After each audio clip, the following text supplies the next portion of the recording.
Hello class 8th students, let's continue part 15 chapter 3 science. As we read in the previous part, means part 14, there are lot of harmful effects of the plastic. Here we read how we control this, preventive measures of the plastic. Plastic is a necessary evil.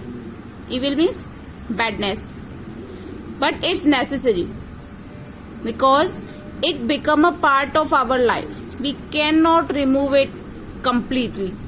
Its use cannot be avoided at once. However, some prevention measure can be taken to reduce its impact.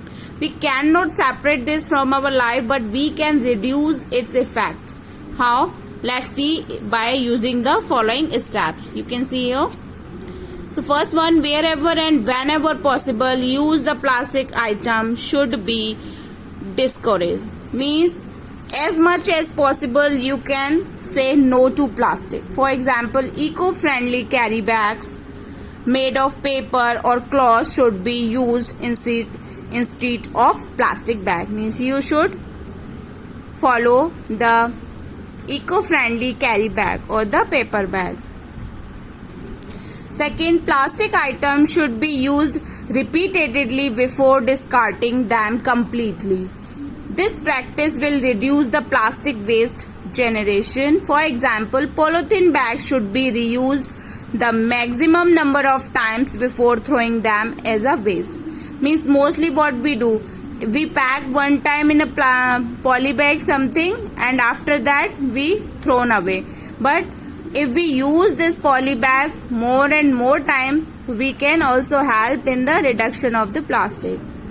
Third, plastic items such as empty bottles and other plastic containers can be used for growing indoor plants and making decorative items. Means by throwing the plastic bottles anywhere, we can use them for making decorative items and we can planting there also. Means some small plant we can grow in the plastic bottles also.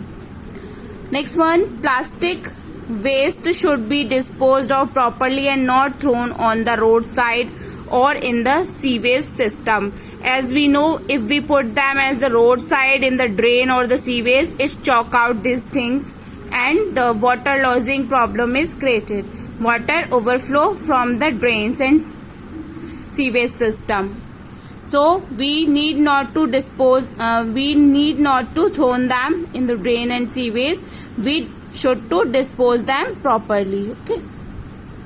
Next, different bins should be used to collect plastic and organic waste in home. Means there should be the suggestion for separating biodegradable waste and non-biodegradable waste. Means those can be degraded easily with the help of microorganisms like peels of vegetable, fruits, your leftover food. You have to collect them in separate bin and the plastic waste you can to collect them in the another bin so they can be easily disposed. The next is 5R principle. 5R principle, let's read. Reduce, reuse, recover, recycle and refuse. Okay, means every 5 word having the first letter R. So use this principle. Means reduce, you have to reduce the use of plastic, less. Reuse, again and again using. Recover means you can make some decorative item in it or planting in it. So in this sense you recover the waste of plastic. Recycle means it get be proper recycling, need not to thrown here and there. Refuse means say no. As possible say no to plastic. Should be practiced to minimum plastic waste and lower the environmental threat possessed by it. Means by using these 5R principle you can give a contribution to less plastic use and become your environment free from the plastic or the less use of the plastic, and threat means danger. Environmental danger can be lower if we use these 5R principles. Okay, thank you class.